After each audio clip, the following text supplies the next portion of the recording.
de ocupación,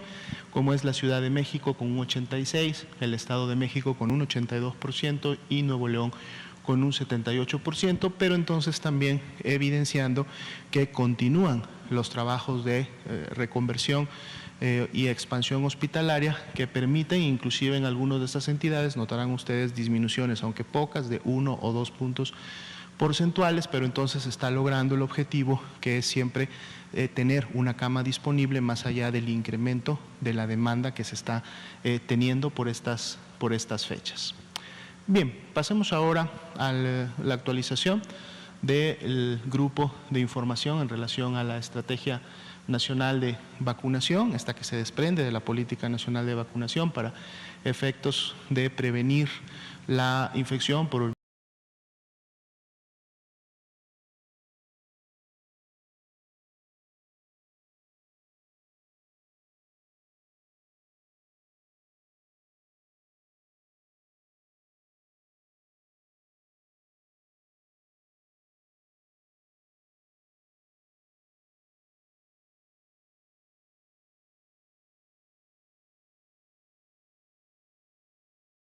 virus SARS-CoV-2 y por lo tanto prevenir la COVID-19.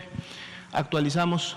diariamente las dosis que se han aplicado, recordando que siempre estas son dosis que se reportan al corte de las 4 de la tarde. Para el día de hoy, 24 de enero, son 7.204 las dosis que se aplicaron hoy domingo. Sin embargo, sabemos que este número podrá inclusive aumentar en función del corte final cuando todas las unidades o los puntos de aplicación de la vacuna terminen reportando su productividad del día de hoy. Como podemos ver, por ejemplo, para el día de ayer, 23 de enero, que se incrementa el número de dosis aplicadas a 17.493 y de ahí la expectativa también que estas 7.204 pues vayan a verse incrementadas para el reporte del día de mañana.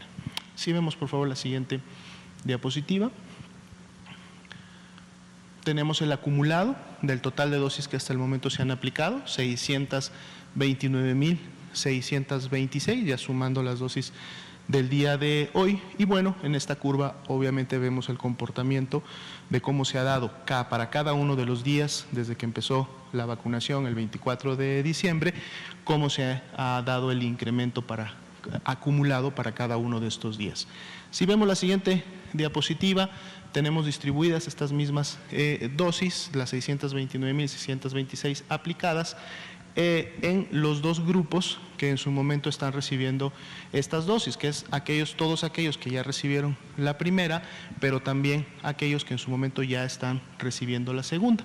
Podemos ver que de todas las personas que hasta el momento han recibido una primera dosis, estas 604.441, de este grupo el 4% para el día de hoy, que son 25.185, ya han recibido también la segunda dosis, que está normada para efectos de la vacuna Pfizer, con el objetivo precisamente de poder lograr los niveles de eficacia que esta vacuna ha demostrado para efectos de las dos dosis. Esto lo veremos incrementarse de manera más importante, sobre todo la primera semana de febrero, que es cuando empiezan a vacunarse con las segundas dosis los grupos que en mayor cantidad se vacunaron la semana en donde llegó un poco más de 430.000 dosis a México. Si vemos de hecho en la siguiente diapositiva, podemos notar el avance por entidad federativa de la dotación que en su momento fue asignada el 20 de enero, llegó el 19 de enero y entre el 20 y el 21 se terminó de distribuir en todas las entidades y las entidades iniciaron prácticamente el 21, algunas ya el 22 durante todo el día con su aplicación y entonces aquí podemos ver el avance solamente de esa última dotación que llegó y también pues se resalta que las entidades que están ya aplicando sus segundas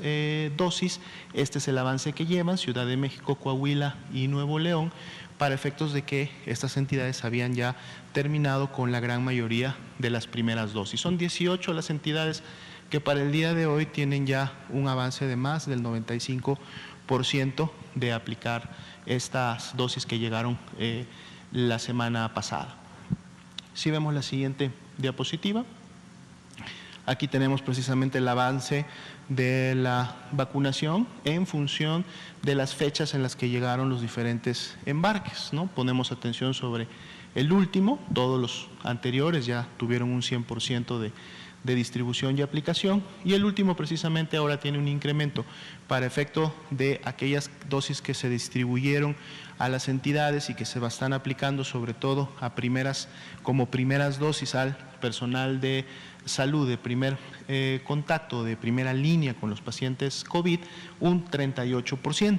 Y tenemos un monto importante que representa un 42%, son 91.350 dosis que están reservadas para este grupo que empieza, decíamos, la primera semana de febrero, que debe de empezar a recibir de manera importante las segundas dosis. Ya están aquí reservadas y en su momento veremos cómo inicia esta aplicación, así también como una reserva estratégica de 6.940 dosis que están en este momento todavía en ultracongelación en el INCAN, al igual que las dosis que se reservan para la segunda aplicación, refiriéndonos a la ultracongelación. Si vemos la siguiente diapositiva, tenemos el comportamiento y cómo se han estado presentando los eventos supuestamente atribuibles a vacunación e inmunización. El día de hoy también se actualiza a 4.208 casos notificados de estos eventos, destacando que la gran mayoría de ellos, el 99%, son ESAVIS no graves y corresponden solo a reacciones locales, reacciones temporales pasajeras que en su momento se producen no solamente con esta vacuna, sino prácticamente con todas las vacunas que en algún momento se le aplica a una persona. Solo el 1%, y representan 40 casos o 40 personas,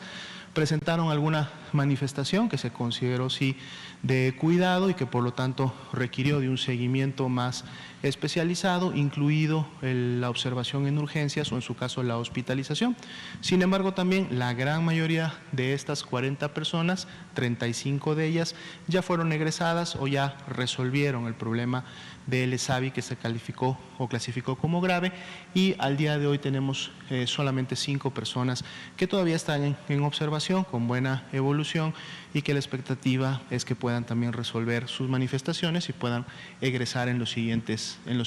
días. Pueden ustedes encontrar, decíamos, la distribución por edad, por sexo y las entidades federativas en donde se han presentado los ESAVIs graves, estos 40. Y bueno, resaltamos que para efecto de ESAVIs y de las dosis que se han aplicado hasta el momento, estos se han presentado y reiteramos en su gran mayoría, 99% ESAVIs no graves, en el 0.7% pues de todas las dosis que hasta el momento se han aplicado en México. Si vemos la siguiente. Tenemos el avance específico de la intervención que inició el día de ayer en el estado de Campeche, a través de la cual se está vacunando al personal del sector educativo. Ayer también dábamos una actualización de lo que había ocurrido durante el sábado. Para el corte de hoy y con lo que se avanzó también el día domingo, se tienen ya prácticamente pues 6.000 personas, 5.953 es el dato exacto del corte de las 4, recordando también que este dato de seguro tendrá un incremento cuando se termine de aplicar y se hayan cerrado los diferentes puntos de vacunación, y así es como va también avanzando este grupo, recordando que fue un total de 20.000 dosis las que se enviaron y reservaron para esta intervención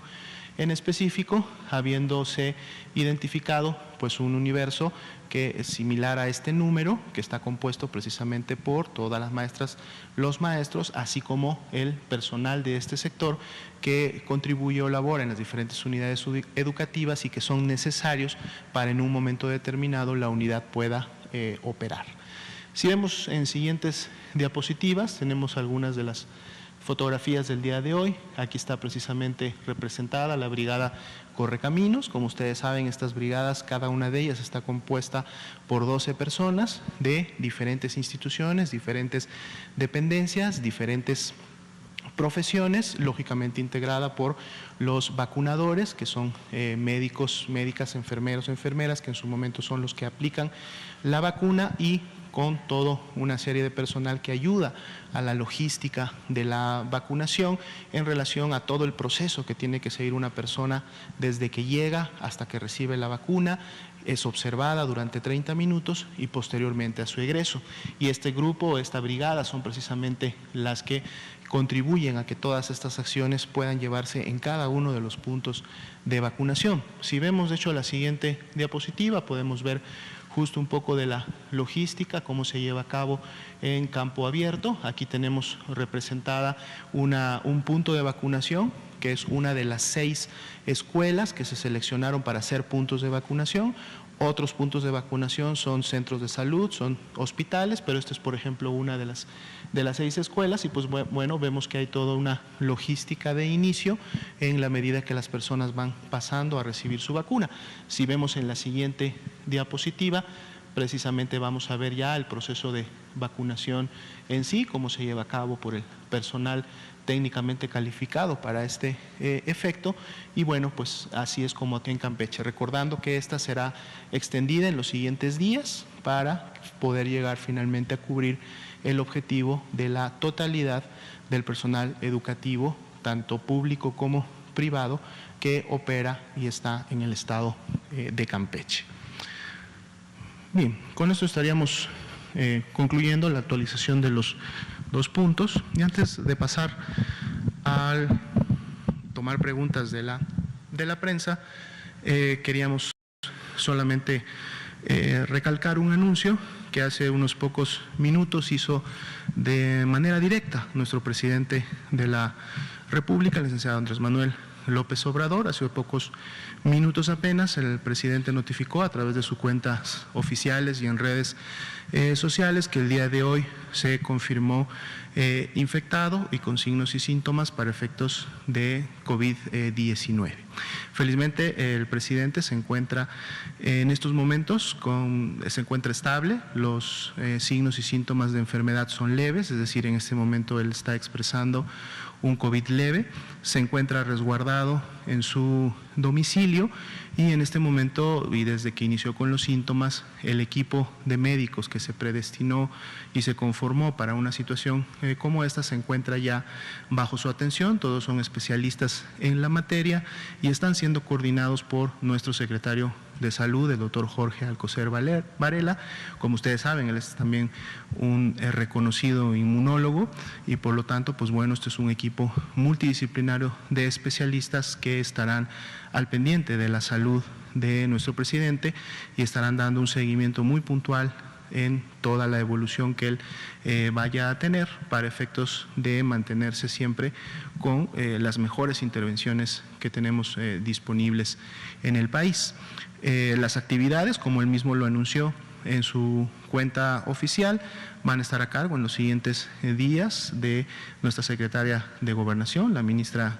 Sánchez Cordero, y él de todas maneras desde su resguardo domiciliario pues podrá estar atendiendo diferentes reuniones a través de las vías virtuales, llamadas telefónicas y toda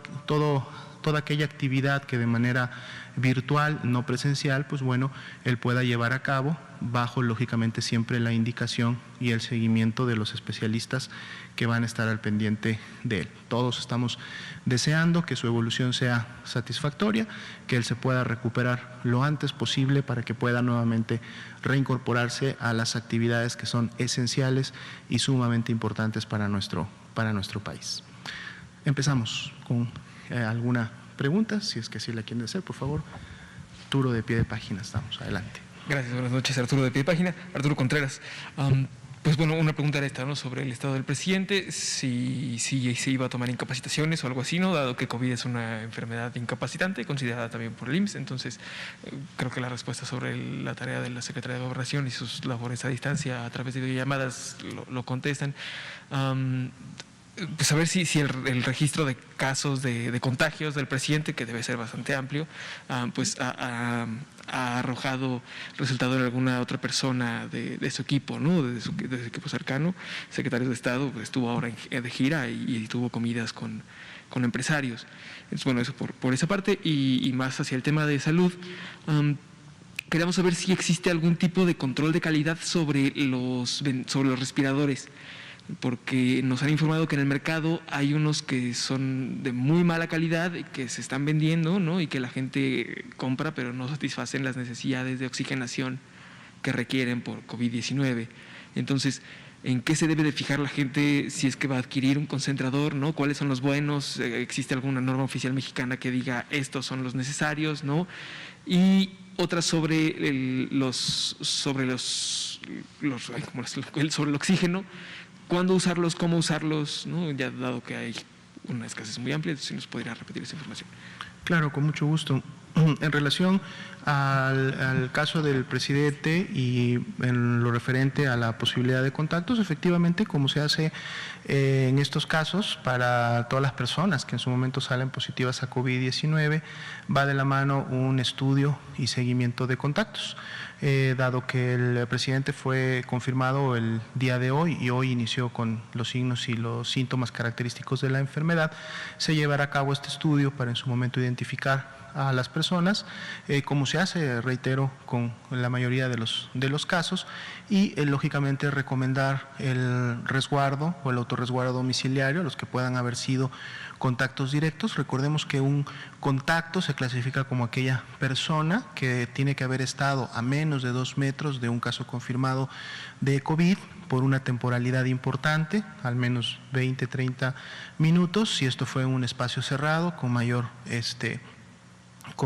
condición todavía, y en función de los que clasifiquen para este tipo entonces de clasificación, es decir, de ser contacto, pues inicia un seguimiento durante los siguientes 14 días para ver efectos de ver si desarrollan o no sintomatología. De ser así, por más mínima que ésta sea, se procede entonces a la toma de una muestra de laboratorio para identificar entonces si se produjo el contagio, y bueno, esta es una actividad epidemiológica que se hará también, así como se ha hecho con otras personas, se realizará también con el presidente. En relación a los concentradores de oxígeno, pues bueno, hay que recordar que podemos empezar desde el hecho de que todo dispositivo o producto que va a atender algún tema de salud debe de contar con un registro sanitario, sobre todo si los gases, componentes o sustancias que va a manejar o producir van a ingresar al sistema humano, van a ingresar en este caso a través de los pulmones. Entonces esto es algo que lógicamente sería como un primer paso para verificar. Sin embargo, pues también para efectos de supervisión está la COFEPRIS, pero también tenemos a la Defensoría del Consumidor para que en su momento pueda recibir denuncias u observaciones que pudieran venir de la población y que contribuyan a que los elementos que se encargan de ahora sí que de la supervisión y en su momento de poder estar revisando que estos elementos tengan los permisos correspondientes y cumplan con lo que en su momento refirieron, tenían como base técnica para obtener ese permiso, pues se esté llevando a cabo, ¿no? Pero aquí es importante,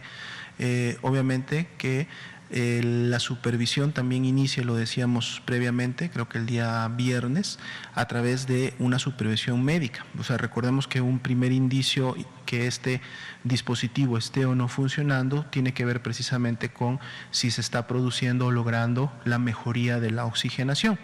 Obviamente esto también depende de las características clínicas o de las complicaciones que la persona pueda tener o del daño pulmonar que ya puede haberse efectuado en la persona, pero precisamente una persona que tuviera un daño pulmonar importante y en donde este dispositivo no estuviera generando el resultado esperado, pues definitivamente es una persona que no debería de estar más bien en su domicilio, sino que debería de estar en un hospital. Por eso la importancia y la recomendación de la mano del registro sanitario del dispositivo es que éste se utilice bajo la supervisión médica, para que entonces sea un profesional de la salud calificado el que en su momento vea la posibilidad de continuar con un tratamiento domiciliario de este tipo, y lo mismo aplicaría en este caso para el oxígeno, o sea, también los tanques de oxígeno o aquellas personas que están recibiendo oxígeno domiciliario. Esta es una condición que pueden tener y con la que pueden mantenerse siempre y cuando las condiciones clínicas de mejoría y del seguimiento lo permitan, y que entonces el profesional de la salud lo haya avalado y que diga, bueno, esta persona puede seguir en su domicilio, puede tener esta asistencia, puede tener este tipo de tratamiento. Si no, entonces es una persona que debe de ser trasladada a un hospital para recibir atención especializada, ¿no? Si en su momento no hay la posibilidad de acceder a este tipo de dispositivos o de insumos, entonces lo mejor es siempre demandar la atención médica directa. Si la persona ya está presentando signos de alarma, complicaciones, llamar al 911 rápidamente para que sea a través de un traslado lo más oportuno posible que puedan llegar a una unidad médica como tal. Entonces es muy importante la supervisión de un profesional de la salud cuando se utilizan estos dispositivos, incluido el oxígeno. Por favor, adelante.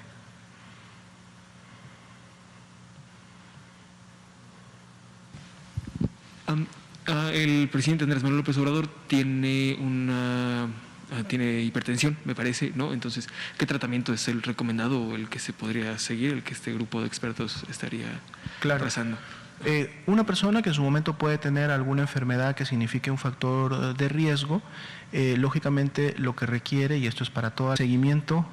puntual, es decir, un seguimiento de, lógicamente, los signos vitales, un seguimiento muy importante en este caso de la oxigenación y otros parámetros que los profesionales de la salud están monitoreando de manera continua para identificar si empieza a haber algún signo de alarma que requiriera la implementación posterior. Recordemos que si bien es cierto, tanto las personas que padecen diabetes como padecen hipertensión están clasificadas dentro de los grupos de riesgo,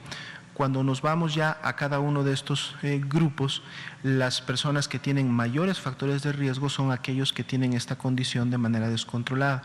Es decir, una persona que tiene diabetes, pero esta la tiene bajo control, está dando su seguimiento puntual, revisándose constantemente sus niveles de glucosa, mantiene una alimentación y mantiene un tratamiento que tiene sus niveles de glucosa controlados y estables, pues entonces, a pesar de ser diabética o conocerse como diabética, el hecho de estar controlado disminuye el riesgo para generar complicaciones. No así, efectivamente, la persona que pudiera estar en un descontrol de esta situación, entonces el riesgo de complicaciones se incrementa. Y lo mismo sucedería para la hipertensión o alguna otra enfermedad cardíaca, que en su momento, si estas están bajo control, si la persona ha mantenido los hábitos, digamos, saludables, dietéticos y de tratamiento, que muchas de estas enfermedades requieren tratamientos diarios o continuos, sistemáticos, y se ha mantenido un control de la enfermedad como tal, entonces el riesgo disminuye, porque entonces no se tiene la condición que en su momento produce que este riesgo se incremente para efectos de la afectación del sistema inmunológico o para efectos de la afectación de las capacidades pulmonares, ¿no? Entonces, si el problema está contenido, es decir, la persona está bajo seguimiento y mantiene sus enfermedades bajo control, entonces el riesgo también disminuye. Pero obviamente el presidente va a estar en un seguimiento continuo, puntual, un monitoreo permanente por parte de los especialistas, neumólogos, infectólogos, inmunólogos, para que cualquier dato que en su momento amerite algún otro tipo de tratamiento o incrementar las magnitudes de sea inmediatamente colocado, y de seguro él mismo y el equipo de presidencia van a estar durante la semana dando a conocer este tipo de evolución. Muy probablemente también el subsecretario de Prevención de la Salud lo hará en las conferencias vespertinas de esta semana. Y aprovechando el tiempo. Adelante, por favor, claro.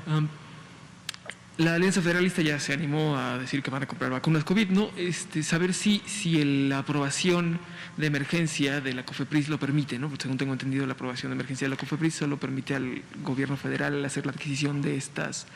vacunas. Entonces, no sé si esto sea un obstáculo para que empresas privadas o gobiernos estatales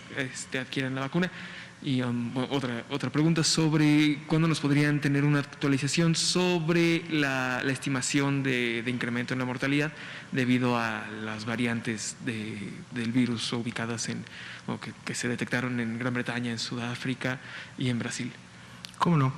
Empezamos en relación primeramente a la pregunta de esto de las variantes. Se está dando un seguimiento puntual a través de todos los canales de información internacionales. Como ustedes saben,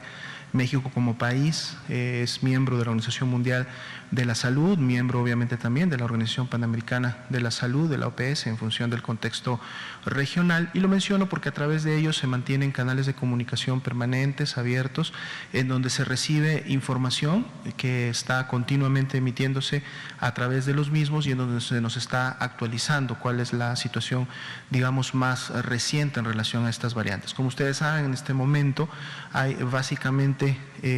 dos variantes que son las de interés internacional, la primera que mencionábamos inclusive desde el año pasado, ¿no? Esta variante inglesa, o del que se fue identificada en el Reino Unido, en donde hasta el último corte ya eran más de 60 países en todo el mundo que la habían identificado. Sabemos que la misma estaba circulando desde septiembre del año pasado. Se han continuado realizando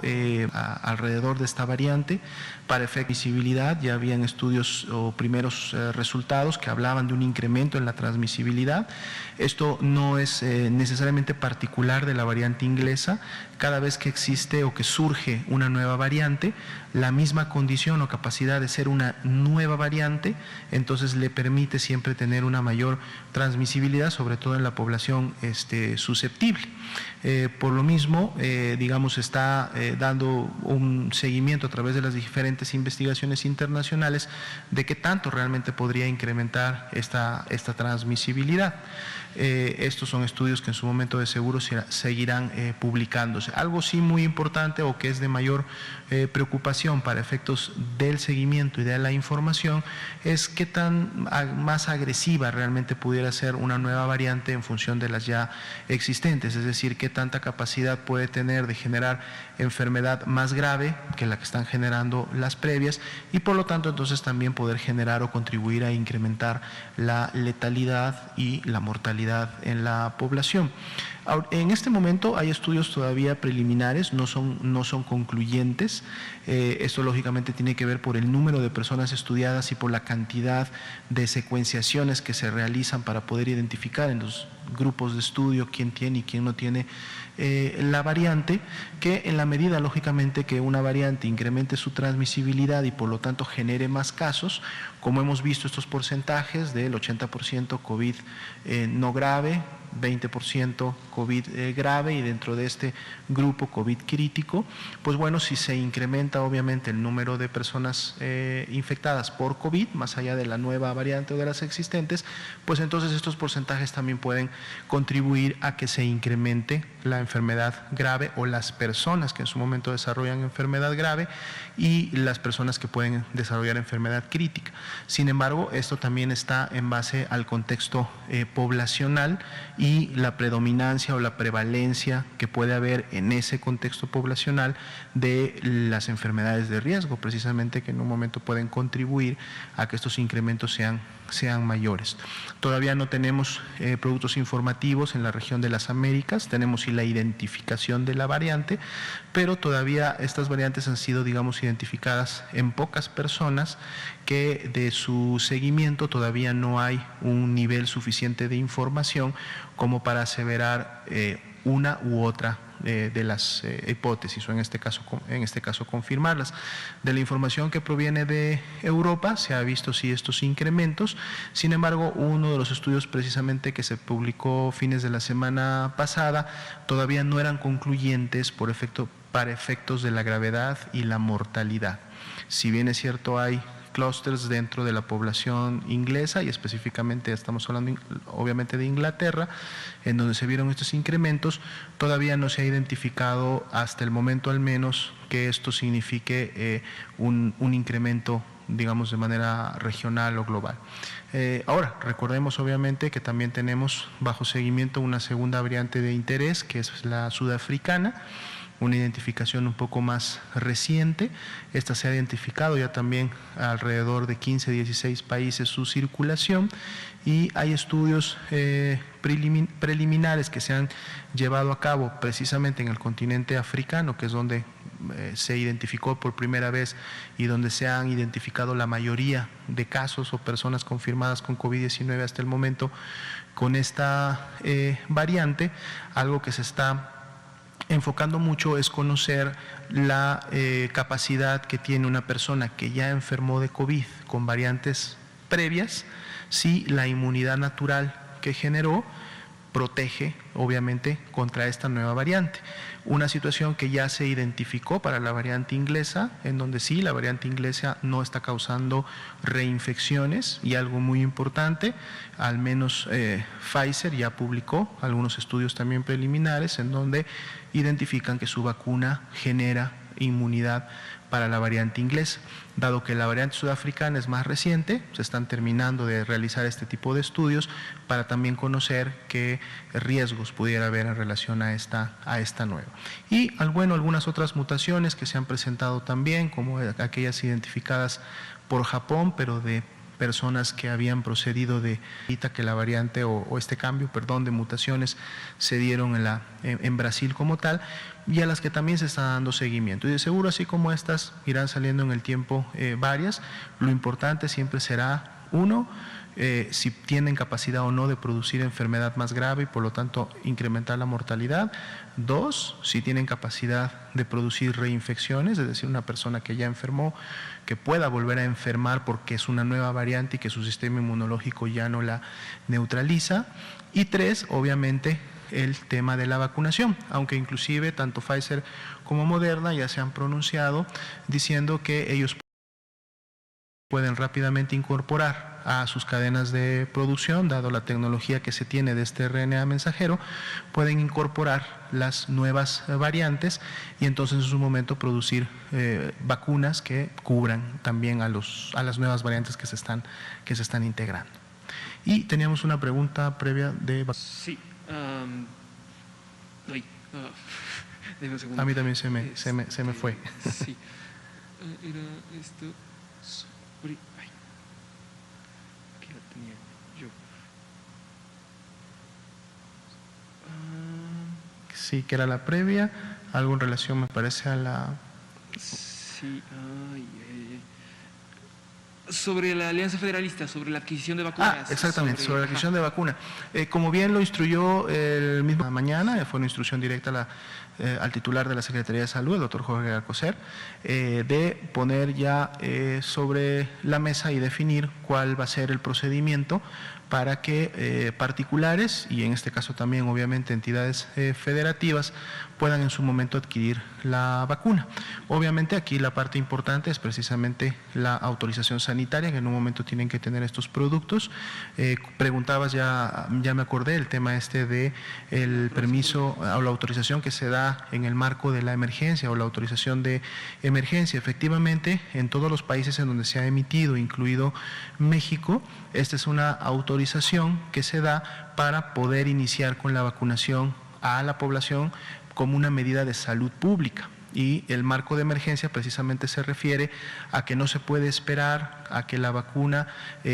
termine todavía con todos los ensayos que en su momento se realizan, en este caso el de la fase 3, que puede durar años en un momento determinado, porque se requiere con oportunidad poder empezar a aplicarla, pero lógicamente esta autorización se da en base a la revisión de el ensayo o la fase 1, la fase 2, lo que se ha demostrado con un mínimo de tiempo de la fase 3, sobre todo en el tema de la seguridad de la vacuna. Entonces, este es un tema que en particular se va a tener que revisar para efectos de este protocolo o de lista de necesidades y documentación que alguna empresa privada que requiera importar y distribuir vacuna, o alguna entidad que quiera importar y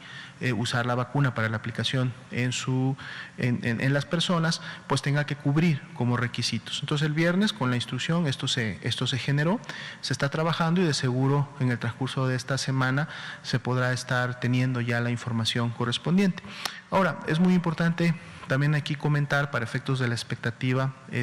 pública, que realmente el reto o digamos lo que se tiene que sortear como problema no es los permisos, ¿no? Los permisos es un trámite que finalmente rápidamente saldrá, estará disponible para que estas empresas o estas entidades lo realicen y lo puedan llevar a cabo y finalizar sin mayor problema. El reto realmente en este momento es la oferta. Es decir, como sabemos, muchas de las empresas farmacéuticas que empezaron a distribuir vacunas a finales del año pasado todavía son pocas y las cantidades de vacuna que están distribuyendo también todavía son pocas y en este momento están obviamente enfocadas a cumplir con los diferentes contratos que los países como naciones firmaron durante el año pasado para poder iniciar rápidamente con la vacunación, así también como lo vimos la semana pasada y ya desde hace 2 semanas, la Organización Mundial de la Salud hizo un llamado importante a todas estas empresas farmacéuticas para que empiecen a cumplir también con la disponibilidad de vacuna para la plataforma. Tiene como uno de sus principales objetivos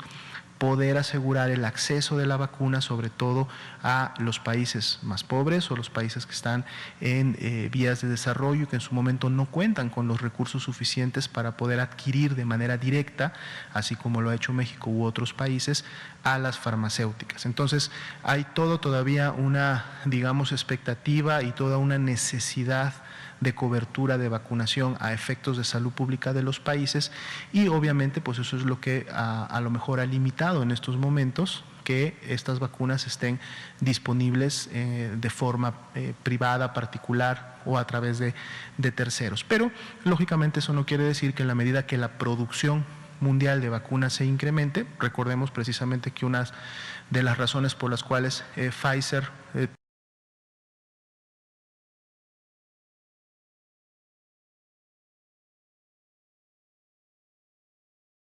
detuvo su producción fue precisamente para incrementar la misma y una vez que reinicie, que esto es prácticamente en 2 semanas más ya, lo pueda hacer 3 veces más, o sea, haya podido triplicar en su momento su producción de la que tenía inicialmente. Entonces, en la medida que todas las farmacéuticas puedan empezar a hacer esto y la expectativa de dosis disponibles se incremente, de seguro habrá mayor oportunidad para que particulares u terceros u otras empresas en su momento puedan también empezar a tener acceso a esa proveeduría internacional, a esa disponibilidad y de seguro para ese momento estarán claros, publicados y disponibles todos los trámites que se requieran para que esa vacuna pueda llegar, ingresar, distribuirse y lo más importante, aplicarse a la población. Y ahora sobre estos retrasos que han tenido las farmacéuticas para desarrollar la vacuna, Pfizer ya dijo que va atrasado, ¿no? A saber si AstraZeneca ha emitido algún comentario al respecto, ¿no? Sobre todo sobre el embotellamiento en México de la vacuna. Entonces, pues, eso. No, hasta el momento no ha habido ninguna notificación de retraso. De hecho, como anunciaban la semana pasada, llegó este primer embarque de dosis a granel para efectos del envasado que se va a realizar aquí en el país, de donde obviamente va a haber distribución tanto para el territorio nacional como también para otros países de Latinoamérica a los cuales han comprometido. Hasta este momento está cumpliéndose con el cronograma. De hecho, el primer paso era precisamente que llegara esta vacuna a granel al país. Esto sucedió, llegó y pues bueno, en las siguientes semanas ya la empresa Liomon aquí en México está realizando el proceso. En la medida de que ellos notifiquen su avance y que más adelante puedan a lo mejor ya precisar una fecha o una semana en la cual ya puedan tener dosis viables y disponibles para entrega, de seguro se los haremos también del conocimiento a través de esta conferencia. Y saber si hay nuevas calendarizadas, nuevas entregas de la vacuna de Pfizer, no si este martes vayan a llegar más como los martes anteriores o no, lo que sí sabemos es que este martes no hay expectativa de llegada de vacuna, por lo que ya se había comunicado en semanas previas. De hecho, como sabemos, está programada ya una siguiente entrega para mediados de febrero, la segunda semana de febrero. Sin embargo, están abiertas y se están llevando a cabo gestiones que en su momento pudieran permitir contar con, a lo mejor no la totalidad de las dosis, pero sí con algunas dosis de manera previa. Pero obviamente esto va a depender de la posibilidad que tenga Pfizer de responder y dar respuesta a estas gestiones. De ser así, se lo estaríamos también comunicando, pero lo que sí ya de entrada podemos confirmar es que durante esta semana no hay envío ni recepción de vacuna Pfizer. ¿Sí? Muy bien, pues muchas gracias. Damos por terminada la conferencia de prensa de esta noche, no sin antes siempre recordándole a la población que la pandemia de COVID-19 continúa, que tenemos que seguir poniendo en práctica las medidas de prevención. Nunca vamos a cansarnos de repetirlas: sana distancia, lavado de manos permanente continuo y el uso adecuado del cubrebocas. Son 3 medidas que si nosotros las implementamos en el día a día, en todo lo que hacemos, y lo hacemos obviamente cuando por alguna necesidad de fuerza mayor tenemos que salir al espacio público, sabiendo que la mayor parte del tiempo debemos de quedarnos resguardados en la medida de lo posible en nuestros domicilios, entonces todos juntos, sociedad y gobierno, estaremos contribuyendo a disminuir, mitigar la epidemia y sobre todo lo más importante, continuar dando tiempo para que